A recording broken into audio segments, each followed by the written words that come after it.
So hi welcome back to our channel. இன்றைக்கி நம்ம என்ன வீடியோ பார்க்க போகிறோம் அப்படின்னா வந்துட்டு இப்போ ரீசெண்டாக நம்ம புதுசாக ஒரு பேட்ச் போட்டோம் இல்லையா, விடாமுயற்சி பேட்ச். ஸோ அந்த பேட்ச்க்கும் சரி, நம்ம பழைய பேட்ச் ஸ்டூடெண்ட்ஸ்க்கும் சரி, புது சிலபஸ் மாற்றினதுக்கப்புறம் அதை பற்றி நிறைய அனலைஸ் பண்ணுறது, அவங்களுக்கு என்ன அனுப்பலாம், அவங்களுக்கு சிலபஸ் கிளாஸ் எடுக்கிறப்போ கன்சல்டேட் பண்ணுறது.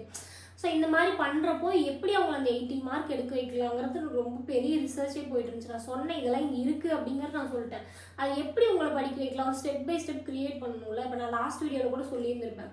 ஸோ இப்போ எனக்கு தெரியுது, அதை நான் உங்களுக்கு புரியிற மாதிரி ஒரு ஸ்டெப் நீங்கள் முதல்ல இதை பண்ணுங்கள், அடுத்தது இதை பண்ணுங்கள் அப்படின்னு நான் தெளிவாக சொன்னால் தானே உங்களால் பண்ண முடியும். ஸோ அந்த மாதிரி தேடுறப்போ எனக்கு ரொம்ப என்ன சொல்கிறது, என்னடா இது என்ன சொல்கிறது, உள்ளங்கை நெல்லிக்கனி மாதிரி கையில் இருக்கிறத விட்டுட்டு இத்தனை நாள் எங்கேயோ தேடிட்டு இருந்திருக்கோம் அப்படிங்கிற மாதிரி இருந்துச்சு. ஓகேங்களா, கையில் ஒரு விஷயம் இருக்குது, கையில் இருக்கிறத விட்டுட்டு பறக்கிறத தேடுற மாதிரி எங்கன்னு ப்ரீவியஸ் இயர் கொஸ்டின் பேப்பர் நிறையா தேடி எல்லாம் அனலைஸ் பண்ணதுக்கு தான் தெரியுது உள்ளங்கையிலேயே அது இருக்குது.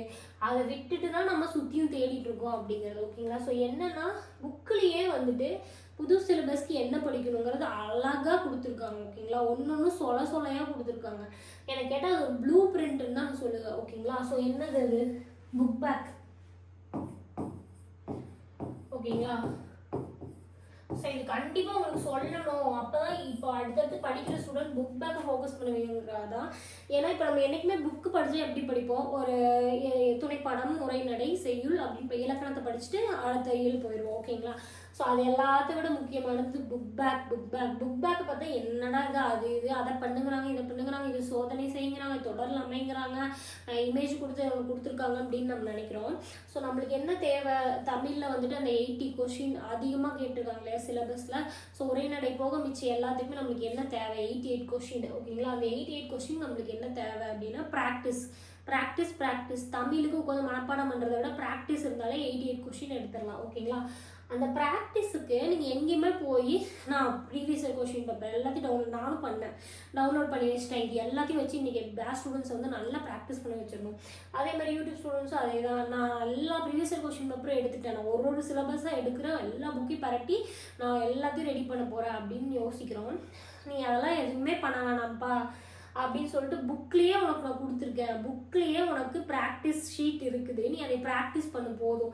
எப்படி ப்ராக்டிஸ் பண்ணுறது அப்படின்னா நானே உனக்கு சொல்லித்தரேன் அப்படின்னு சொல்லிட்டு அழகா இலக்கணத்தில் உனக்கு வந்துட்டு என்ன எக்ஸாம்பிள் கேட்பாங்களோ அதை நான் இலக்கணத்தில் அழகாக உனக்கு சொல்லி கொடுத்துட்டேன். ஓகேங்களா, இப்போ உனக்கு என்ன வேணுமோ அதை நான் சொல்லி கொடுத்துட்டேன். சொல்லியும் கொடுத்துட்டு அப்படியே போய் உன்னை எக்ஸாம் எழுத சொல்லலை. பின்னாடியே வந்தீங்கன்னா புக் பேக்கில் நான் உனக்கு கொடுத்துருக்கேன், நம்ம சொல்லி கொடுத்தேன் இல்லையா, அது நீ ப்ராக்டிஸ் பண்ணணும்ல. உனக்கு ஒரு ப்ராக்டிஸ் ஷீட்டும் கொடுத்துருக்கேன், அதை படிச்சுட்டு நீ ப்ராக்டிஸ் பண்ணு. உனக்கு 88 மார்க் கன்ஃபார்ம். ஓகேங்களா, 88 கொஷின் நீங்கள் எடுக்கணும்னா இலக்கணத்தை படிக்கணும். அதில் அழகாக சொல்லி கொடுத்துருப்பாங்க ஒரு விஷயமும். அதை புரிஞ்சதுக்கப்புறம் நம்ம என்ன பண்ணணும், நம்ம புரிஞ்சிருக்கான்னு தெரியணும்ல. இப்போ எப்படி ஒரு கிளாஸில் ஒரு டீச்சர் கிளாஸ் எடுக்கிறாங்கன்னா என்ன பண்ணுவாங்க, 4 விஷயம் நம்ம சொல்லிட்டு இன்னும் 5வது ஒரு விஷயம் எக்ஸாம்பிள் உங்ககிட்ட கேட்பாங்க. ஸோ ஒரு கொஷின் அவங்க உங்ககிட்ட கேட்பாங்க, அப்போ தான் நீங்கள் பதில் சொல்கிறது உங்களுக்கு புரியுதா இல்லையான்னு தெரியும். அதே தான் இலக்கணம் அழகாக சொல்லி கொடுக்குறாங்க. ஒரு கான்செப்டும் நீட்டாக புக்கில் இருக்குது, அதை படிக்கணும், புக் பேக் ஆன்சர் பண்ணணும். அதுதான். ஓகேங்களா, ஸோ நான் எக்ஸாம்பிள் சொல்கிறேன். இந்த புக் பேக்கும் ப்ரீவியஸ் இயர் கொஷின் பேப்பர் முக்கியம் தான். நானும் நிறைய டவுன்லோட் பண்ணி பார்த்தேன். ஸோ ப்ரீவியஸ் இயர் கொஷின் பேப்பரில் இருக்க கொஷின்ஸையும் பாருங்களேன். அந்த கொஷின்ஸ் எல்லாம் எப்படி அட்டென்ட் பண்ண வைக்கிறது, இது எங்கேருந்து நான் கொடுக்குறது, எப்படி உங்களுக்கு சொல்லி இவ்வளோ வேர்ட்ஸ் என்னன்னா கான்செப்ட் என்னால் சொல்லித்தர முடியும். பட் பாருங்கள், அதுக்கு எக்ஸாம்பிள் இந்த வேர்ட் இருக்குன்னு ப்ரீவியஸ் இயர்லேருந்து எடுத்து கொடுக்கலாமா அப்படின்லாம் நான் யோசிச்சுட்டு இருக்கப்போ தான் தெரியுது அதெல்லாம் எதுவுமே தேவையில்லை, உனக்கு அழகாக நானே கொடுத்துருக்கேன் அப்படின்னு சொல்லி கொடுத்துருக்காங்க. ஓகேங்களா, ப்ரீவியஸ் இயர் அது இதுன்னு போக தேவையில்லை. ஃபஸ்ட்டு புக்கில் இருக்கிறத எடுத்து புக்கில் இருக்க ஒரு எக்ஸாம்பிளையும் ப்ராக்டிஸ் பண்ணுங்க, அதுவே போதும். அதுலேயே அவ்வளோ வேர்டு இருக்குது, அதை பண்ணுறக்கே நம்மளுக்கு எக்ஸாம் முடிகிற வரைக்கும் டைம் இருக்காது. ஓகேங்களா, இப்போ இதுக்கு நான் எக்ஸாம்பிள் சொல்கிறேன் பாருங்கள். இது வந்து ப்ரீவியஸ் இயர் இது புக் பேக் இயல் 1ஓட புக் பேக்கு. ஸோ இந்த இயல் 1ஓட புக் பேக்கை நான் பார்த்தேன் அப்படின்னா என்னால் ப்ரீவியஸ் இயர் கொஷின் பேப்பரில் நிறைய கொஷின்ஸ் கேட்டிருக்காங்களா, அந்த மாதிரி தான் நம்ம கேட்பாங்கன்னு சொல்லி ஒரு பேட்டர்ன் இருக்குது. ஏன்னா சிலபஸ் மாற்றினாங்காட்டி அந்த கொஷின் பேப்பரில் என்னால் எவ்வளோ ஆன்சர் பண்ண முடியுதுன்னு மட்டும் எக்ஸாம்பிள் பார்க்கலாம். லைவாக நான் சொல்கிறேன். ஓகேங்களா, இப்போ வந்துட்டு நம்ம இயர் 1 என்ன படிச்சிருக்கோம் அப்படின்னா தனிமொழி, தொடர்மொழியின் மொழி வகைகள் படிச்சிருப்போம். அதுக்கப்புறம் வந்துட்டு தொழிற்பெயர் படிச்சிருப்போம், வினையால் அணையும் பெயர் படிச்சிருப்போம். ஓகேங்களா, இதுல வந்து இயல் ஒன்னோட இலக்கணம். ஸோ நீங்க எடுத்து பார்த்தீங்கன்னா தெரியும், இயல் ஒன்னோட இலக்கணம் அதுதான் இருக்கும். ஓகேங்களா, இப்போ நான் அதை படிச்சுட்டேன், எனக்கு வந்து சொல்லி கொடுத்துட்டாங்க இலக்கணம். இப்போ நான் என்ன பண்ணேன்னா புக்கில் வந்துட்டு ப்ராக்டிஸ் கொடுத்துருக்குறாங்க, அதை நான் ப்ராக்டிஸ் பண்ணுறேன். இப்போ புக் பேக்கில் இருக்கிற எல்லா ப்ராக்டிஸையும் பாருங்கள். நான் ஒன்றுலேயே சாம்பிள் கொண்டு சொல்கிறேன். இதை நான் கிளியராக கிளாஸ் எடுத்துருப்பேன், அதை நான் உங்களுக்கு டிஸ்கிரிப்ஷனில் கொடுக்குறேன், நீங்கள் செக் பண்ணி பாருங்கள். ஓகேங்களா, ஸோ ஃபஸ்ட்டு பாருங்கள் என்ன கொடுத்துருக்காங்க. தேன், நூல், பை, மலர், வா தனிமொழிகளுடன் சொற்களை சேர்த்து தொடர்மொழி ஆக்குக அப்படின்னு கொடுத்துருக்காங்க. ஓகேங்களா, இப்போ தேன் அப்படின்னு இருக்கு, தனிமொழி அப்படின்னா ஒரே ஒரு வேர்டு, தொடர்மொழின்னா என்ன 2 வேர்டு. ஓகேங்களா, 2 வேர்டில் 2க்கு மேற்பட்ட வேர்டு. ஓகேங்களா, இப்போ நான் என்ன பண்றேன்னா தேன் அப்படின்னு இருக்கு, அது என்ன பண்ண சொல்லியிருக்காங்க, தொடர்மொழி ஆக்க சொல்லியிருக்காங்க. அப்போ நம்ம என்ன பண்ணணும், உட்காந்து எழுதணும் எல்லாத்தையும். தேன், தேன் உண்ட வண்டு, அது மாதிரி எல்லாத்தையும் உட்காந்து கீழே ஸ்பேஸ் இருக்குல்ல, இல்லை ரஃப் நோட் போடுங்க, இல்லை புக்கு பிரிண்ட் போடுங்க, இல்லை புக்லேயே எழுதுங்க, எல்லாத்தையும் எழுதுங்க. இதே மாதிரி எல்லாத்துக்குமே நம்ம என்ன பண்ணணும், தொடர்மொழி ஆக்கணும். அவங்க என்ன சொல்லியிருக்காங்களோ அதை ப்ராக்டிஸ் பண்ணுங்க, எக்ஸாமில் பாஸ் ஆயிடுவீங்க, அவ்வளோதான். ஓகேங்களா, அடுத்தது இந்த மாதிரி நான் இந்த 5ஐயும் நான் ப்ராக்டிஸ் பண்ணிட்டேன். அடுத்தது ஸோ நீங்கள் இதெல்லாம் கிளாஸில் பாருங்கள், கிளியராக சொல்லியிருந்திருப்பேன். வினையடியை விகுதிகளுடன் இணைத்து தொழிற்பெயர்களை உருவாக்குங்க. ஓகேங்களா, அவங்க வினையடி கொடுத்துட்டாங்க, தொழிற்பெயர் உருவாக்க சொல்கிறாங்க. ஓகேங்களா, ஸோ எப்படி உருவாக்கலாம், ஃபஸ்ட்டு பாருங்கள். ஓகே, நான் சிரி அப்படிங்கிறத எடுத்துக்கிறேன். லாஸ்ட் வீடியோவில் தான் அந்த கான் காட்டேன். சிரி அப்படின்னு இருக்கு, இது வந்து என்னது, ஒரு வினையடி. ஓகேங்களா, என்ன கேட்டிருக்காங்க, என்னது தொழிற்பெயராக உருவாக்க சொல்லியிருக்காங்க. அதுக்கு எக்ஸாம்பிள் அவங்களே கொடுத்துருக்காங்க. கான் அப்படிங்கிறது நான் எப்படி ஆக்கியிருக்கேன்னு பாரு, அது மாதிரி நீ பண்ணு அப்படிங்கிறாங்க. கான் அப்படிங்கிறது தொழிற்பெயராகிறப்ப காட்சி, காணுதல், காணல், காணாமை. காணாமைங்கிறது எதிர்மறை தொழிற்பெயர். ஓகேங்களா, அது மாதிரி என்ன பண்ணலாம், சிரி அப்படிங்கிறது எப்படி போடலாம், சிரிப்பு, சிரித்தல், சிரிக்காமை.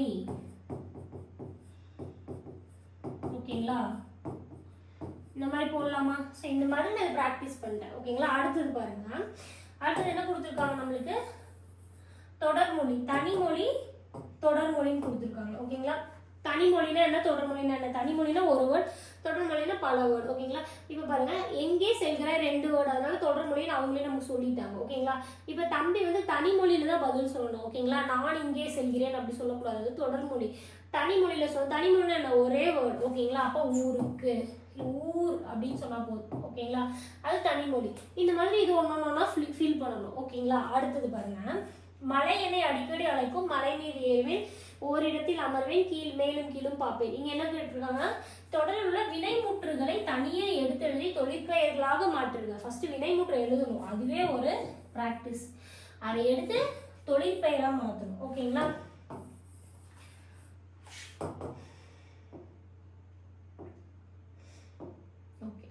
அடுத்தது இப்ப வினைமுற்று அப்படின்னா என்ன, மழை என்னை அழைக்கும், நான் ஓரிடத்தில் ஏறுவேன், அமர்வேன், இதெல்லாமே என்னது, வினைமுற்று. ஓகேங்களா, இப்போ நான் வந்துட்டு ஏறுவேன் அப்படிங்கிற ஃபர்ஸ்ட் எல்லா வினைமுற்றையும் எடுத்து எழுதுவேன். ஏறுவேன், அமர்வேன், பார்ப்பேன், மழை எய்தும், அழைக்கும், இதெல்லாமே வினைமுற்று. ஓகேங்களா, இப்போ நான் ஃபர்ஸ்ட் ஏறுவேன் எடுத்து எழுதிட்டேன். இப்போ என்ன பண்ண சொல்லியிருக்காங்க, தொழிற்பெயராக சொல்லியிருக்காங்க. ஏறுதல், ஏறுதல் அப்படிங்கிறது ஒரு தொழிலை குறிக்கிறது தானே. ஓகேங்களா, ஏறாமை அப்படின்னு போடலாம், எதிர்மறை தொழிற்பெயர். இந்த மாதிரி இதை ப்ராக்டிஸ் பண்ணணும். ஓகேங்களா, அடுத்தது கட்டு, சொட்டு, வழிபாடு, கேடு, பாடுதலை. தொழிற்பெயர்களை வகைப்படுத்துக. ஓகேங்களா, இதுல என்ன வகையான தொழிற்பெயர்னு கேக்குறாங்க. ஓகேங்களா, கட்டு அப்படிங்கிறது என்ன அப்படின்னா கட்டளையா இருக்கு, ஒரே இதா இருக்கு. அப்ப இது என்னது, விகுதி பெறாத தொழிற்பெயர். ஓகேங்களா, ஸோ வினையடியே தொழிற்பெயரா வந்திருக்கும். ஓகேங்களா, ஸோ கேடு அப்படிங்கிறது என்னது, முதல்நிலை திரிந்த தொழிற்பெயர். கேடு அப்படிங்கிறது கேடுனால முதல்நிலை திரிந்த தொழிற்பெயர். ஸோ இந்த மாதிரி இந்த 5ஐயும் ப்ராக்டிஸ் பண்றோம். ஓகேங்களா, ஸோ இப்போ நான் இதெல்லாம் வந்துட்டு அது மாதிரி இங்கே பாருங்க, இதெல்லாம் வந்து நம்ம படிச்சது ஆல்ரெடி, நம்ம துணைப்பாடம்ல படிச்சோம் இல்லையா, அதை கேட்டிருப்பாங்க. அடுத்து இங்கே பாருங்க, பிரித்தெழுதுக கேட்டிருக்காங்க, வினையால் அணையும் பெயர், தொழிற்பெயர், இதெல்லாம் நான் ப்ராக்டிஸ் பண்ணிட்டேன். இங்கே ஒரு தொடர்மொழி, பொதுமொழி கொடுத்துருக்காங்க. செய்விசை அளபடை, இதுவும் இந்த இயல்ல படிச்சிருப்போம், அதையும் கேட்டிருக்காங்க. ஓகேங்களா, ஸோ பிழையான சொல்லுங்க பாருங்க, மேற்கண்ட தொடர்களை சரியான தொடர்களை சுட்டி பிழையான தொடரை, பிழைக்கான காரணத்தை. ஸோ தொடரில் இருக்க பிழை கண்டுபிடிக்க சொல்றாங்கல்ல, அதுக்கு இது யூஸ் ஆகும். ஓகேங்களா? ஸோ அதையும் ப்ராக்டிஸ் பண்ணிட்டேன். ஸோ இந்த மாதிரி இதில் இருக்கிற எல்லாமே நான் ப்ராக்டிஸ் பண்ணிட்டேன். ஓகேங்களா? இப்போ வந்துட்டு நான் எக்ஸாம் அட்டன் எழுதுறேன் அப்படின்னா எனக்கு கொஷின் பேப்பர் எப்படி இருக்கும்?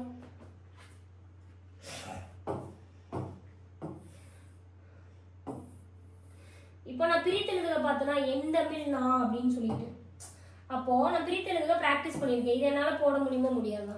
போட முடியும். ஓகேங்களா?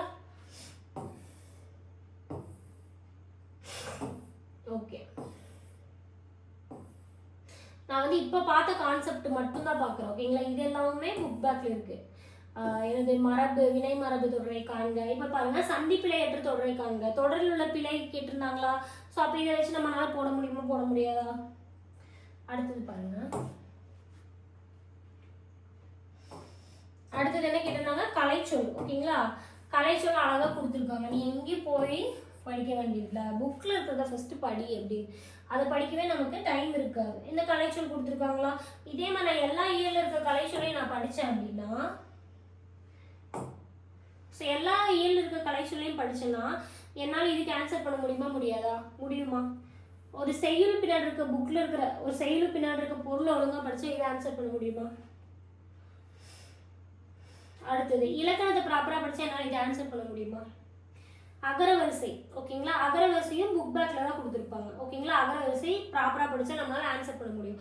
அகரவரிசை எப்படி படுத்தணுங்கிறது கூட இலக்கணத்தில் கொடுத்துருக்காங்க, புக் பேக்லேயே கொடுத்துருக்காங்க. ஸோ நம்ம புக் பேக்ல பேரபரவாக என்னமோ கொடுத்துருக்காங்கன்னு படிக்காம விட்டுறோம். அதுதான் பிரச்சனை. ஓகேங்களா? இங்கே பாருங்க, மாறியுள்ள சீர்களை முறைப்படுத்தி எழுதுங்க. ஒரு தொடர் எந்த ஆர்டரில் வரும் அப்படிங்கிறது. ஸோ இதுவும் வந்துட்டு இப்போ நம்ம ப்ராக்டிஸ் பண்ணியிருப்போம். இந்த புக் பேக்ல முதல்ல இயர்லேயே இத்தனையும் நம்ம ப்ராக்டிஸ் பண்ணியிருக்கோம்.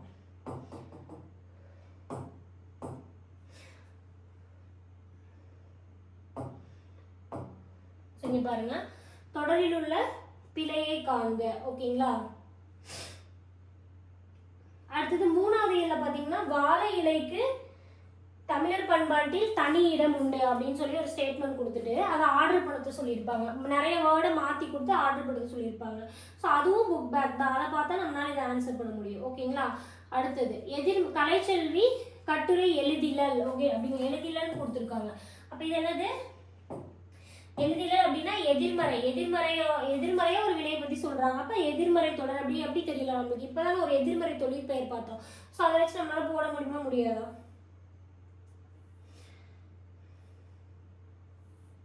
ஸோ இந்த மாதிரி ஃபர்ஸ்ட் புக் பேக்கை பார்த்தாதான் இங்க கேட்டிருக்க கொஸ்டின் என்னங்கிறது நம்மளுக்கு புரியும். ஓகேங்களா? ஸோ அதுக்காக தான் நான் எடுத்து சொல்லிட்டு இருக்கேன். ஸோ இதெல்லாமே உரைநடையில வரும், அதனால நான் எல்லாத்தையும் மூவ் பண்றேன். இதெல்லாம் என்னது? பொருள். ஸோ நம்மளுக்கு பொருள் தெரிஞ்சிச்சுன்னா அழகா போடலாம். பொருளே பாருங்க எவ்வளோ பொறுத்துக்க கேட்டிருக்காங்க. நம்ம புக் பேக்ல இருக்கிற பொருளை செய்யல புரிஞ்சு படித்தோம் அப்படின்னாலே வந்துட்டு நம்ம என்ன பண்ணலாம், புக் பேக்ல இருக்கிற பொருளுக்கான ஆன்சர்லாம் நம்ம ஈஸியாக போட்டுடலாம். ஓகேங்களா?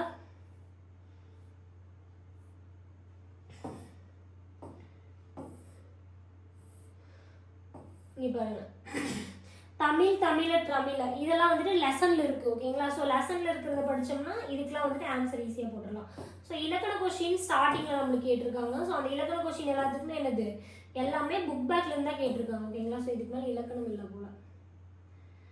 ஓகே, இதெல்லாம் பொருள். இங்க பாருங்க, பிழையற்ற தொடரை காண்க.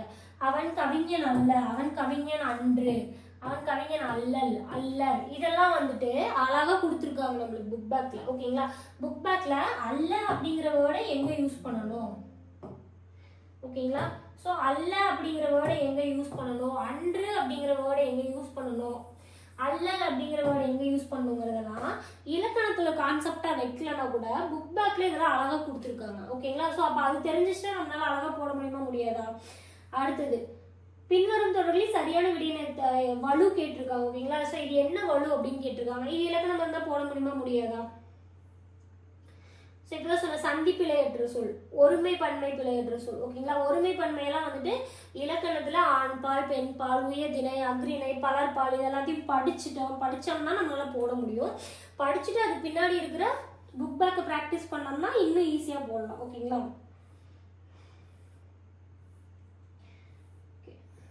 இந்த கோத்தல், இது எல்லாமே வந்துட்டு அதில் தான் இருக்குது ஓகேங்களா. தலிய அப்படிங்கிறது இதுவும் அளபெடை முதல் இயலில் தான் படிச்சிருக்கோம் ஓகேங்களா. சொல்லிசை அளபெடை அப்படின்னு சொல்லிட்டு இதுவும் நம்மளுக்கு புக் பேக்கில் ப்ராக்டிஸில் இப்போ நான் காட்டின இல்லையா அதில் கொடுத்துருக்காங்க. தன்வினை தொடர் 9th இருக்குது.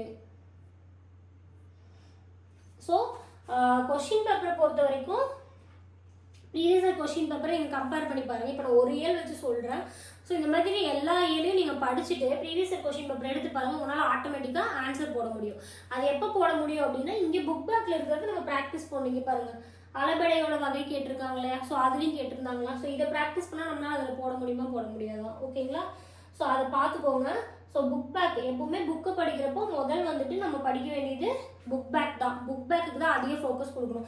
அதாவது எடுத்தோடனே போய் புக் பேக் படிக்கணுமானா கிடையாது. இலக்கணத்தை படிக்கணும், அது புரியணும்.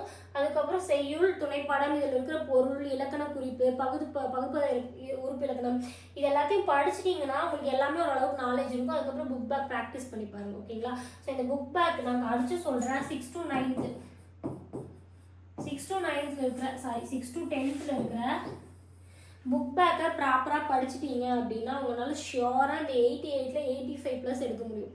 அது போக நீங்கள் துணைப்பாடம் செய்யுள் படிக்கிறத பொறுத்து ப்ரீவியஸ் கொஷின் பேப்பர் ப்ராக்டிஸ் பண்ணுறத பொறுத்து 95+ ஈஸியாக எடுக்கலாம் ஓகேங்களா. ஸோ இது சொல்கிறதுக்காக தான் இந்த வீடியோ. நீங்கள் எங்கேயும் தேட வேணாம், உங்கள் கையில் இருக்க புக்லேயே தான் புக் பேக்லேயே தான் இருக்குது. கையில் இருக்கிறத படிங்க, ரொம்ப காம்ப்ளிகேட் பண்ணிக்காதீங்க ஓகேங்களா. ஸோ அடுத்த வீடியோ மீட் பண்ணலாம். நன்றி, பாய்.